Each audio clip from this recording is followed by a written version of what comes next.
Hello and welcome back to my channel. Today I'll be doing my final Popsugar reading challenge check-in for the year. If you don't already know, the Popsugar reading challenge is an annual reading challenge. There are 50 prompts that you need to complete throughout the year. There are 40 regular prompts and then there are 10 more advanced prompts if you want to do the entire thing, which I have been doing. I have filmed two reading challenge check-ins earlier this year. I will link those down below if you want to go watch those. I won't really go into the prompts that I talked about in those videos here. I'm just going to go through the final prompts that I've completed over the last couple of months. I also won't really go into the books that I've used to complete the prompts here because I already talked about most of them in other videos, so I'm just going to quickly go through them and tell you why I think they work for the prompts basically. So let's just get to it. There really aren't that many books that I'm going to go through in this video because I didn't have that many left after my last check-in video, but let's just go through them. The first one is prompt number 2, which was to read an Afrofuturistic book. And I didn't really know what that was. I had never heard the word Afrofuturistic before, so I really had to look it up. But I did, and I found some good suggestions for what to read. So in the end, I read Binti by Nnedi Okorafor. Pretty sure this book works for the prompt. It was suggested several times, so I think that's good. Then we have prompt number 8, a book that has won the Women's Prize for Fiction. And for this prompt, there was really just like a select few number of books that I could read. And most of them I honestly wasn't that interested in reading, but I did find one that I was very interested in, and that was The Song of Achilles by Madeleine Miller.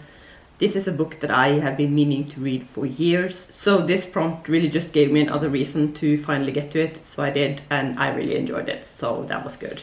Then we have a prompt that I really struggled with, and that was prompt number 18, a book about a subject you are passionate about. And I really just struggled to find out what it is that I am passionate about, really. I mean, I'm passionate about books, obviously, but apart from that, I kind of struggled to just identify what subject I could potentially use for this prompt.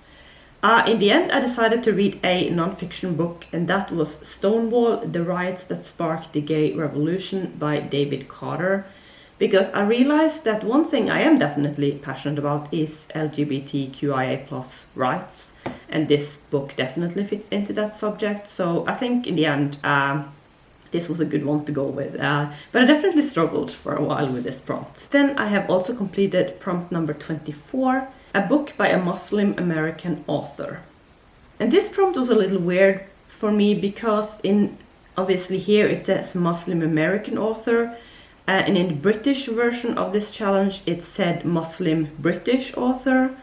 And so in the end, I decided to just go with a Muslim author and not care so much about nationalities because I didn't really see the point in that. And then I also read another book earlier this year that I was supposed to use for this prompt, and then I realized that that book didn't really fit. So at the very end of the year, I read another book in order to complete this prompt. And the book that I finally read for it was Love from A to Z by S.K. Ali. I think the author of this book might be Canadian. I haven't really talked about this book on my channel yet because I just recently completed it. But it's basically a YA contemporary book about two Muslim teens who fall in love, basically. It was an enjoyable one. I read it on audio and had a good time with it, so. Then we have prompt number 26. A book with an oxymoron in the title. And oxymoron was another word that I had to look up because I honestly hadn't heard it before. So now I'm pretty sure I understand what it is. I am, however, finding it kind of difficult to identify a oxymoron title or a book that has an oxymoron in the title. So I have just read the book that I think was the closest one that I could get out of the ones that I have on my TBR. And in full honesty and transparency, this is the one book that I actually haven't finished yet. I have started it, so I'm in the middle of it, and I will finish it by the end of the year. But I really just needed to film this video, basically. And so I just decided to do it, even though I haven't finished the final book.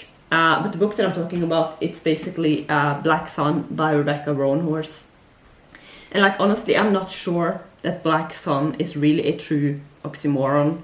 But like I said, I just went through my entire TBR, both physical books, audiobooks, ebooks, and I couldn't find any book that were closer than this one. So I decided to just use it, even though, you know, I'm not sure if it completely works, but I think it's good enough for me. So this is the book that I finally decided to read for this prompt. Like I said, I haven't completed it yet, but I can pretty much guarantee that I will finish it in December. So yeah. Then we have prompt number 28, a magical realism book. And this was another kind of difficult prompt because magical realism is just not something that I read a lot of. But I did find one book on my TBR that I could use for this one, and that is Equinox by Charlie Godwine. Before I read this one, I wasn't totally sure that it would work, but after reading it, I definitely think that this is magical realism and that it works perfectly, so that's good. Then I completed prompt number 35, a book in a different format than what you normally read. And for this prompt, I had no problems figuring out what to read because I knew pretty much from the start which book I wanted to use for this one. And the one that I used was My Brother's Husband, Volume 1 by Gengoro Tagame, because this is the very first manga I've ever read. So since manga is then a new TV format, I definitely think that this one works perfectly for the prompt. So that was all the regular prompts that I had left, and then I had some advanced prompts as well that I have completed over the last few months. And the first one of those is prompt number 41, the longest book by pages on your TBR list. And for this one, I read Anna Karenina, which is a huge book, and from what I could find out, it was the longest book that I had on my TBR, and I have been reading this for most of the year. But I finally finished it in October, so yeah, that was the longest book on my TBR. Then I finished prompt number 43, the book on your TBR list with the prettiest cover. And for this one I struggle because I don't know which one has the prettiest covers. I don't typically have that strong opinions about covers, so like I just didn't really know. So I just decided to pick a book that I think has a pretty cover. If it's the prettiest, I don't know, but I really like this cover. So I ended up reading Starsight by Brandon Sanderson. I mean, I really just like this cover. I think it's really pretty, so yeah, I think it works for the prompt. And then we have kind of a similar one on prompt number 44, which is the book on your TBR list with the ugliest cover. And again, I just didn't know what to pick because like, I don't know what cover I think is the ugliest. So again, I just decided to go with a cover that I don't really like that much. So the book I decided to use was Variable Onset by Leila Rayne. I just don't really like this cover. I don't know why. I think it might be the kind of black and white cover, but not quite. Or maybe the way the font or the text is placed. There's just something about it that doesn't really work for me. So yeah, I decided to use it for this prompt. And then we have the final prompt that is left, and that is prompt number 49. And initially this was the prompt that gave me the most struggles because when I read this prompt for the first time, I really didn't know how to complete it because I didn't think I had any books that I could use for it. And the prompt is to read a DNF book from your TBR list. And if you know me, you may know that I don't really DNF books. And on the rare occasions that I do DNF books, I just have no intentions of ever reading that book. Because when I do DNF a book, it's because I just really don't like it. I really don't like the writing style, or I just have no interest in reading the book, basically. So I didn't want to pick up a book that I had DNF'd. And you know, like I said, there are very few books that I could choose from. But then someone over at Goodreads had a brilliant idea because apparently other people were struggling with this prompt as well.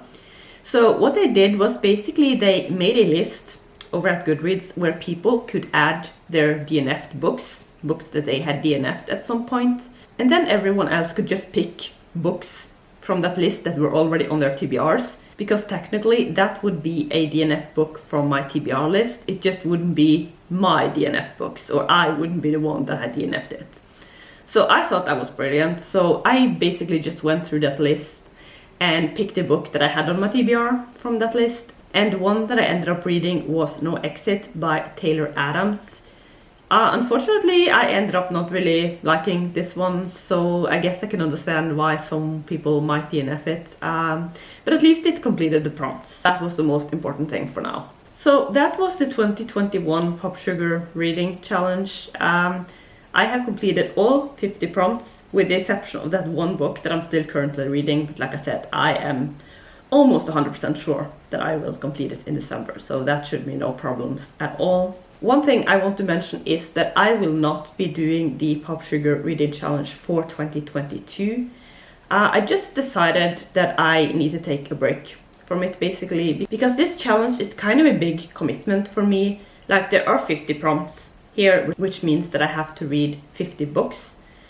And like, I typically read, or at least over the past couple of years, I typically read just over 100 books in the year. And that means that the books for this challenge is basically half of my reading for the year. So it's a pretty big commitment. And most of the books that I read for this challenge, they do come from my TBR. So it's not like I'm reading a bunch of books that I have no interest in, or that I hadn't planned to read at some point.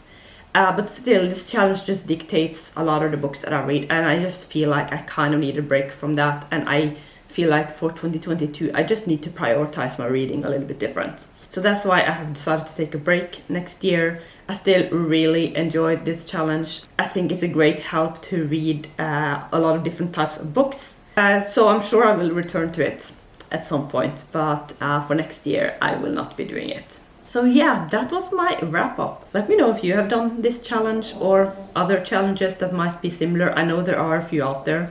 And tell me how you did. Tell me if you have completed your challenge for 2021. So that's going to be it for now. I hope that you enjoyed this video. If you did, you can always hit like down below. Or you can subscribe to my channel if you want to see more videos from me.